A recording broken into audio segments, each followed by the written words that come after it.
Hi everyone and welcome back to my channel. Today's video is going to be a little bit different for a couple reasons. Number one, I'm actually really tired. It is really early on Saturday. I have still not finished my coffee and I was sitting on the couch watching a bunch of, you know how Vogue does those videos where a famous celebrity will come on and, walk you through their routine, and I was watching a bunch of those, and I've been watching Skincare by Hiram for like ever, and I love the fact that he reacts to these videos, and I was like, I'm gonna try that too, because honestly, I'm watching them and I keep talking to Brandon and I'm like, did you know that so-and-so does this, this, and this? And he's like, I don't care. So I'm coming on here so that I can talk about it with someone who actually cares. So today we're going to be going through Kehlani's makeup skincare routine. It's more skincare than makeup, but we are going through her morning routine. I have not watched the video yet. It is queued up and ready to go. AirPod is in. I am here for it. So if this is something you're into, make sure to keep on watching. And don't forget to subscribe, because I upload 3 times a week, and that's going to be the best way to stay up to date on all the fun stuff I'm posting.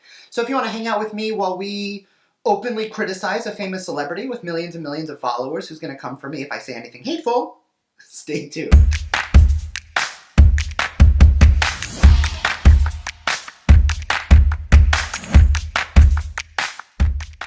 Alright, so the video is queued up. I will insert it on the screen, and you guys will be able to hear it too. Let's jump in. Hi, this is Kehlani, and I'm going to walk you through my everyday skin routine and my goals. very basic everyday glowy face. So the first step is a creamy cleanser. I like this a lot because I have really, really dry skin, so I kind of need something that's like hydrating and doesn't leave me feeling all tight and gross. PCA is a super luxe brand. It's like a salon spa brand. I've used their serums in the past, and they feel super nice, so it's definitely a great product, and honestly, very hydrating, and using a creamy cleanser is going to be less stripping. So absolutely right that that's good for dry skin. Alright. Pat. I use this toner from Believe. I'm going to be completely honest. Belief is one of those brands that I find super hit or miss. Toners and astringents are fine. I don't love their moisturizers, I'm going to be honest. But in general, I don't know if that's the best option for her skin. I think if she's like a drier skin, I would go in with something maybe different. I don't know. Maybe something a little glowier as far as a toner. Maybe Ren. The Ren Glowy or the Ola Henriksen. There's something about the Belief toners that I don't love. So because I have dry skin, I have to make sure that I continuously, like in between each step, I just keep layering hydration. So my third step is just this like Aqua Bomb mist from Belief. Just a quick little like spray. As an additive, I'm here for it. If it was like Dr. Dennis Gross, as a whole this step, stuff is great. I use this morning, night, all of it. So love. So the Hyaluronic Marine Booster is one of those ingredients that is, I keep it on hand at all times in my bathroom, because anytime I feel a little bit dry or a little bit dehydrated, I will add a drop or two of that. She's applying it as a full serum all over her face.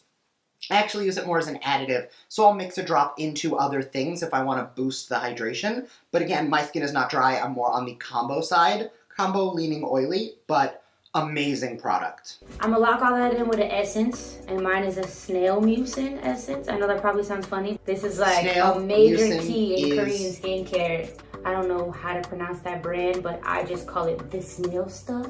So I just take a couple drops, just like this. See, it's really anti-aging benefits, collagen. So my favorite is the Polish Twist Omega Complex Moisturizer, which is a big like barrier healer, because I have problems with my skin barrier.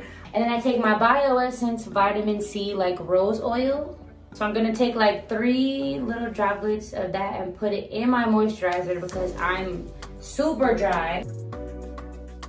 So I actually would not do that. I would started press it breaking on the out skin here, first. here, and here, and here when I was pregnant. And then so I had to use something that massage would it into the balance my skin with the hormones. moisturizer in my hands. So I actually had to get an because entire I want that oil to hit the skin first, skin routine, and then I want to put everything on top of it I was to just lock it freaking in. out everywhere. And then after I had my baby, I feel like my skin just got a lot more dry, and I think it's just now bouncing back and getting back in the swing of things. And but I'm hydrating a lot more just internally and doing a lot of hydrating sleeping masks. So those are also a big secret and tip.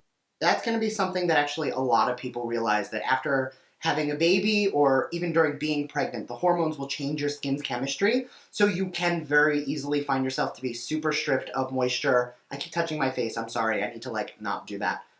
you will find yourself super devoid of moisture, or the opposite could be true too. So definitely a good tip of if you are pregnant or just got pregnant or you are postpartum, any of that, you're gonna want to like adjust your skincare routine depending on what your new skin needs. Okay, so my last step is SPF. Always, SPF is mandatory.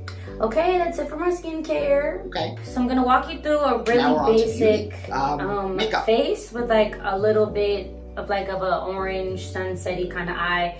And I'm in no way a makeup artist, but makeup artists always tell me that I have like really fun like eye space. She does. Like they tell me this all the time, so I really had no idea what that meant, lid. but apparently it means I have enough eye space to play on, so I just have fun with it sometimes. The first thing I would take is this Honest Beauty like magic Jessica Alba's brand. So I'm gonna take a little bit and I'm gonna put it in my drier area. I have not tried it. So my forehead gets really dry under the makeup. But it'll add glow everywhere. Weird. My nose. So my first step that I'm gonna use is the Pat McGrath Beautiful foundation. What I love about the Pat McGrath stuff is it's so light. Mm-hmm. Like it's just not super thick, and I feel like I need like sheer stuff because we have to layer on a lot of stuff. So I'm gonna take my MAC Prep and Prime spray and spray it on my beauty blender because I want it to be wet, but I don't want it to be like too wet. I'm gonna put a little bit of the foundation on my hand. Now this foundation is super thin. It's almost it's so sheer it might as well feel like a tinted moisturizer. I remember the first time I went on tour and I couldn't afford a makeup artist. It was my first tour. I don't love how expensive it is. I feel like the Sephora tinted moisturizer or the Beauty For Real MVP tinted moisturizer honestly wear just as well as the Pat McGrath foundation. It is beautiful, but I don't think you need to spend like, it's I think $48 or $58. It's a lot when you can get a tinted moisturizer that is just as good, same amount of coverage, super sheer, super lightweight, doesn't blend or doesn't bleed, blends out nice, good coverage, sheer-ish coverage, but buildable without spending that much. Foundation couldn't get like right there, that breakout, my chin, and maybe my funny little bruise that I've got going on up there from a microdermabrasion home machine I was not supposed to be using. So I got my foundation and I dropped my lip liner, but it doesn't matter. So I use Nars. Great for dry skin. Wait, I think this is correct. To do my contouring or my highlights first. So layering things with a little more coverage on top of a more sheer coverage is definitely a good way to build it up, especially if you don't want to put full coverage everywhere. This I remember being the funniest thing I had to learn because at first I came out looking like a clown. I don't have any makeup on today, so this is actually my skin. When I usually put a little extra coverage right here because I do have some redness in my cheeks. If I have any like blemishes or anything, I will typically use a little more coverage there. And then I'll go in with something super light to make it all look like skin. You know, you get that mask effect when you do super full coverage everywhere. Because I just didn't get it. And I think once somebody breaks down the whole, like, you're highlighting the parts of your face that, like... So with the Nars Concealer and the Nars Foundation, they are both great if your skin is a little drier. If you are normal to combo to oily, I don't think you're going to like it quite as much. You know, I guess shadows would highlight... You know the whole light thing. I don't really know how to explain. Once I got that a little more, it made a little bit of sense. So next, I'm going to take my Fenty Beauty Steak Love You Rihanna. I don't do my nose. What she's trying to explain is anything you highlight or you brighten, you bring forward. So if you look on my face, it would be forehead, bridge of the nose, top of the Cupid's bow, chin, and under eyes. Everywhere else where you have like these shadows or where you want to sculpt, that's where you're going to contour later. So you'll notice where she's putting the concealer are the items we want to look brighter. Oh my goodness. My makeup routine since having a baby, I have a 1-year-old. So first of all, you got to imagine she walks now. So she walks into the bathroom and she's already ripping everything off of everything. Got my mascara with the top on in her mouth, trying to open it, trying to draw on stuff with it. I've caught her in the room at my vanity, about to put her whole hand in the palette, or about to flip over the pressed powder. Like, there's levels. It's definitely hard, and sometimes you have to decide, do I only have time to like cover my couple blemishes and throw in some mascara, or do I have time for a full face? And most days it's mascara and lip gloss and some concealer. So I'm showing you guys the Kehlani, the artist version of the makeup, not the mom version, or else we'd be here for like 5 minutes. So I'm going to set with the Laura Mercier setting powder. Ooh, okay, well I've got some. Love that powder. Now, she is drier, so I actually think she put on way too much.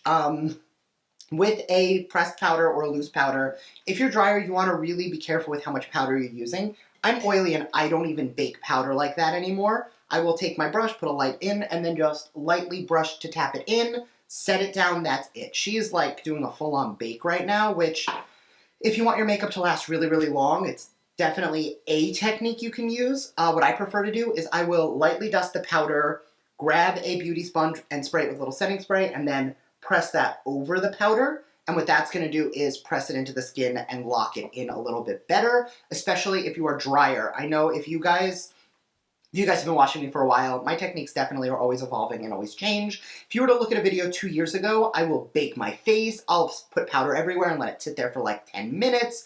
And I always looked super matte, and then I would put highlighter on. My skin now is so much glowier, and it lasts just as long. My oils don't come through. The only difference is I lightly powder, and then with a sponge and setting spray, I will pat it out, and it will seal the makeup in. It'll last all day, and it'll lock in, but it'll still look glowy, and it'll still look like skin. It won't look like makeup on top. That took me forever to figure out. By that setting, I'm going to focus on my eyebrows, which to me has always been the struggle.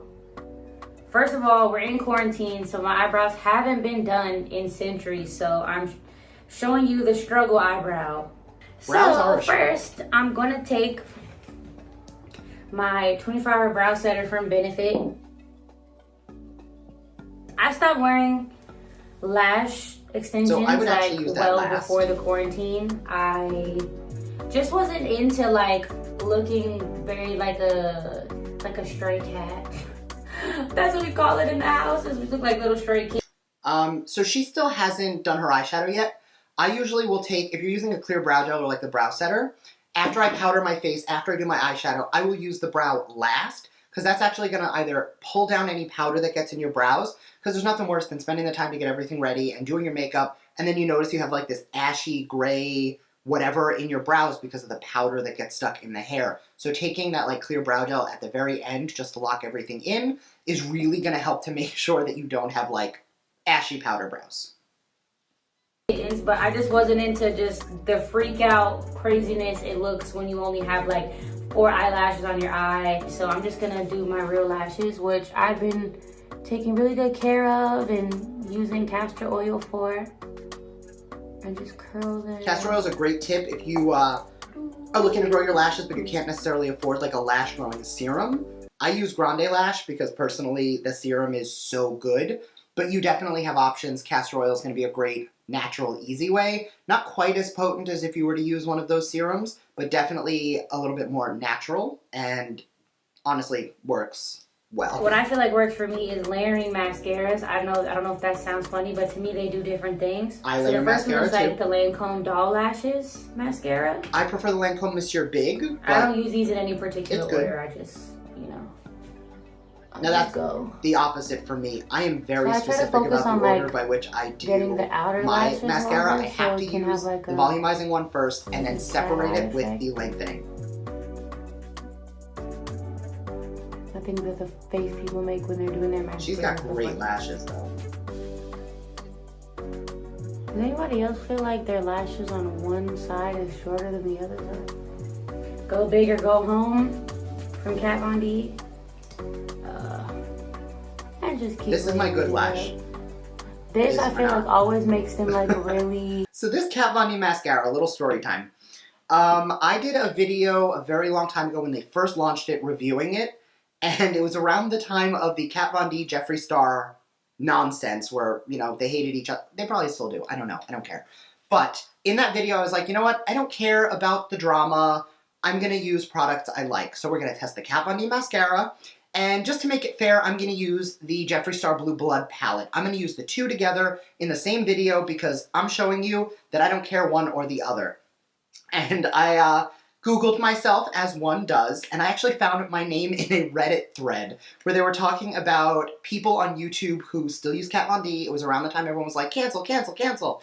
And it was, well, Brett Guy Glam used Kat Von D in a sponsored video with Jeffree Star products just to prove how much better Kat Von D is, which is not true. Like, I love the mascara, I loved the eyeshadow palette, but it was not sponsored. I did not get paid for it.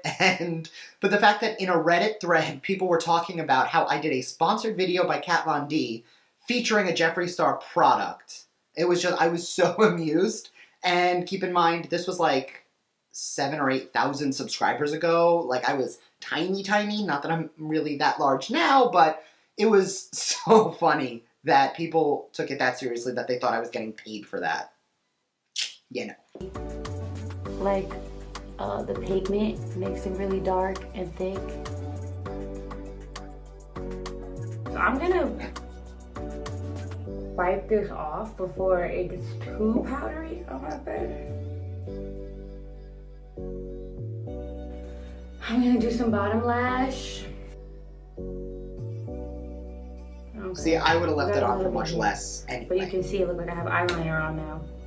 I think I need to just give myself a little more color to this. You guys know so I don't do bottom this, lash. Like, YSL, I don't like it.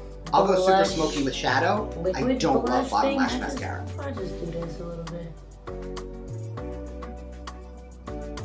I don't even know if that's the right way to go about it, but that's just how I do it, so who knows?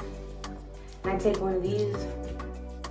So here, I would have done this before I powdered. Just cream blushes in general tend to grab to powder. So you'll see as she's blending it out with a brush, she is stippling it in. I think I can do my brow. But because she's putting that cream up, it has a tendency to almost pick up the foundation or move it around underneath. And then she's taking her beauty blender to pack it back in. She could totally skip that step if she just put it on before she powdered. I think we might be at that point. So I'm back to my Benefit brow pencil. So she used her clear brow gel that sets her brows. And then she's going in with her brow pencil. That should be the opposite, because you're going to have to use so much more of the pencil to fill in your brows on top of the setter. And the brow setter is meant to lock that color in so it doesn't fade throughout the day. So I definitely would flip that step. Make sure that it isn't too heavy in the front, because no one likes a She's right. Nobody likes a Sharpie brow.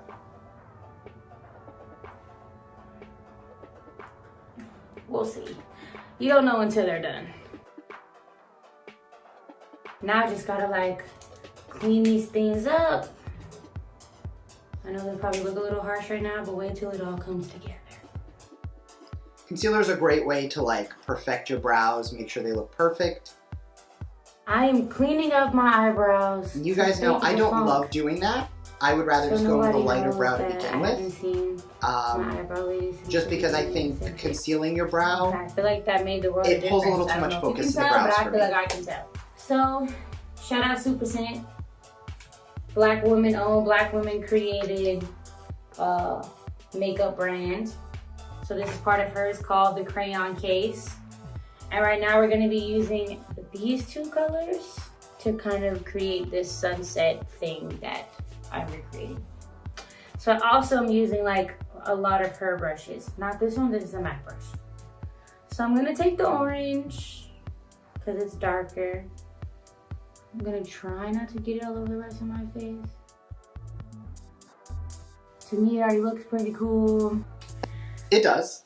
I definitely would have gone in with a neutral shadow first, just because throwing that transition shade in first is going to help the orange blend out a little bit. I haven't seen how it turns out yet, so obviously it could still perfectly come together, not an issue, but you're going to have to spend more time blending. If you put that transition shade down first, you'll get that natural gradient a little bit easier. So when she puts the yellow in and makes the sunset, the whole thing will blend together so much easier. Like, she's going to save herself so much time blending.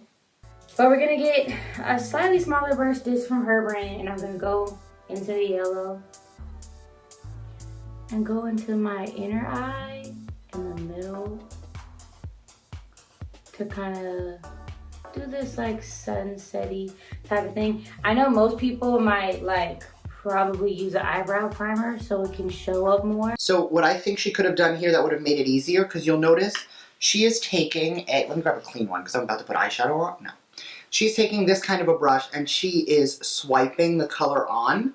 But if she were to take a flat packer brush and instead pat that color on, first, she'll get more precision, because when you use a big brush like this and you go like this, it's very easy for you to, get it where you don't want it. But taking that packer brush, you can be really precise with how close you get to where you are, and it'll just add so much more product, so you'll be able to really get that vibrant color on. Plus, by swiping, you're also giving yourself the risk to have fallout, which is going to get all over your under eyes, and little speckles of yellow once you blend it in is not cute. So patting will kind of alleviate some of that. Right? I wanted it to be a little more subtle than that, so that's why I didn't use it. But it is looking very cute, I will say that. It would have just been easier. I really think that who kills the makeup game the most is like watching trans women who have had to not even just learn makeup as modes for expression, but learn makeup to kind of transform and assist in the entire like identity affirmation for themselves. They just do it the best. Everything from drag to transformations to just feminization, or just like being incredible makeup artists in general. They just always kill it the best.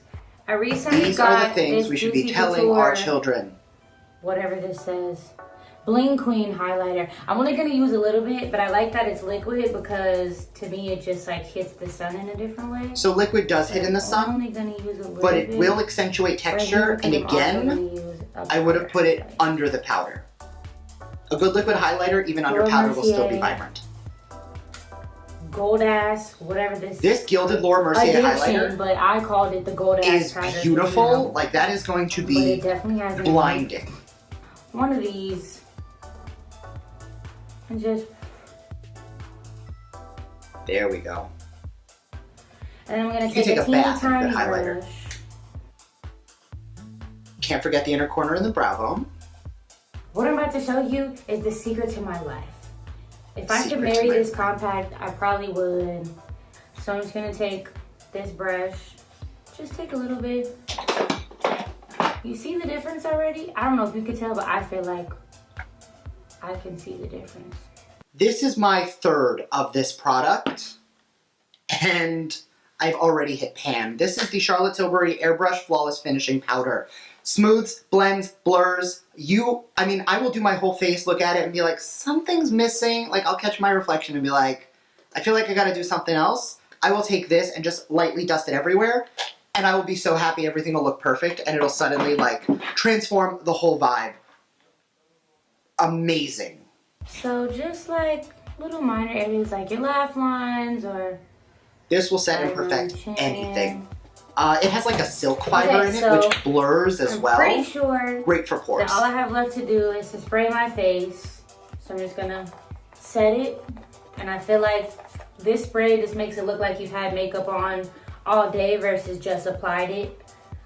Makes it look lived in. Because no one wants the instant, cake situation. The one thing that I think she could have done differently, first off, when you do your hand, fan a little bit, then grab the sponge you use to apply your foundation and just press everything in. What that's going to do is that's going to help to press that setting spray into the makeup so everything sets into the skin and looks like it is in your skin, as opposed to it looking like it's sitting on top of your skin. Especially if your skin is drier, if you don't have to use the sponge. If you were to just let the setting spray dry, it's going to give you that perfected look, but it's not going to look as, she said, not that fresh makeup. You don't want it to look, you want the makeup to look lived in. You want it to look like this is your face. Nobody wants that like fresh powdered look because that's not cute.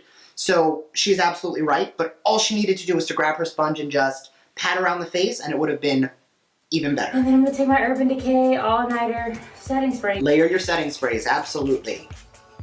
So before I do my lips, I would like to just double check that I have cleaned my nose ring off. No one likes a super makeup covered nose ring. I'll never forget one of my first times meeting Cardi. Well, our first time linking up after we had did our song.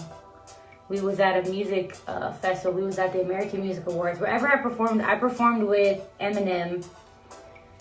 And I sit down and she goes, "You better clean your nose ring off." And ever since then, I'm on my makeup artist's head about cleaning my That's a true friend.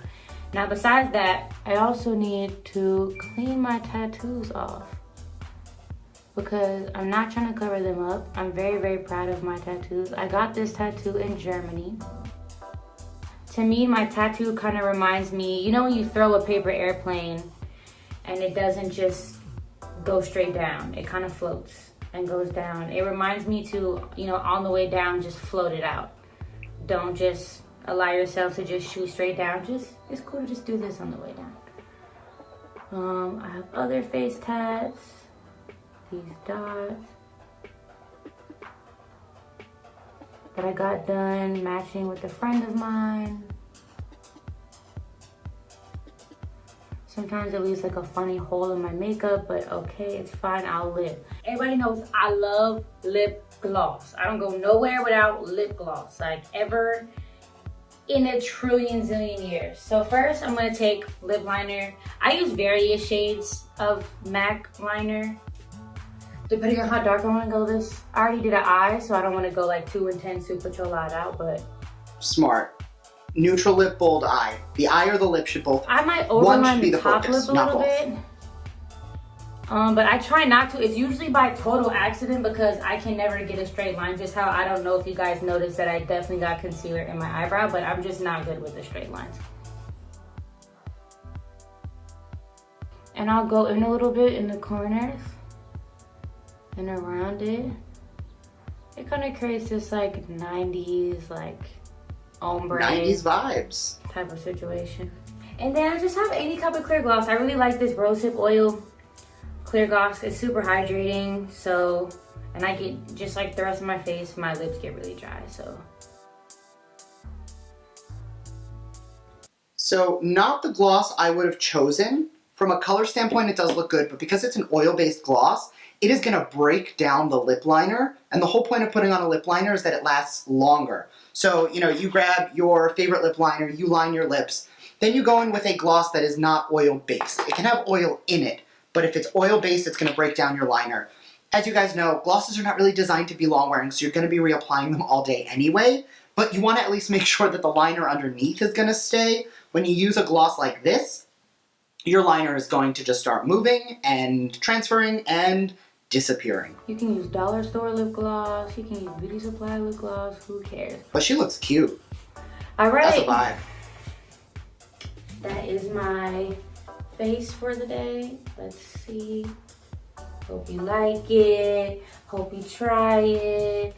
Shout out to anybody that's ever taught me a tip or a trick as to how to do it better. But yeah, I appreciate it and I hope you enjoy. So that was a lot of fun. A couple notes. She looked beautiful at the end, so I don't think anything she did was detrimental, but these are little tips to make it even better. So the big one that stands out to me is the powder. She has dry skin. Take that brush and just put a tiny bit of powder. You don't need to bake your under eyes. You can look just as flawless without it. After you setting spray, take that sponge, press it in. That's gonna really take it to the next level. And then that gloss at the end. Like, I think there are better options for just as juicy and just as shiny of a gloss, but maybe something that isn't quite as oil-based so that your liner might last a little bit. Anyway, thank you guys so much for watching. I hope you enjoyed this. And even if you didn't, I had fun making it. So thanks again. Make sure to comment if you have any feedback, or what do you think she could have done differently, or what did you like? Other than that, I will see you guys next time. Bye.